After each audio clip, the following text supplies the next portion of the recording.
Hello friends, welcome to our channel.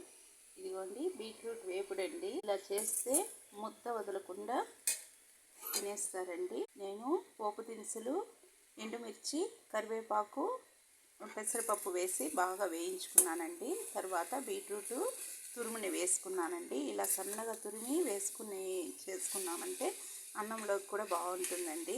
లో to medium ఫ్లేమ్లో మనం మూత పెట్టి మగ్గించుకోవాలండి.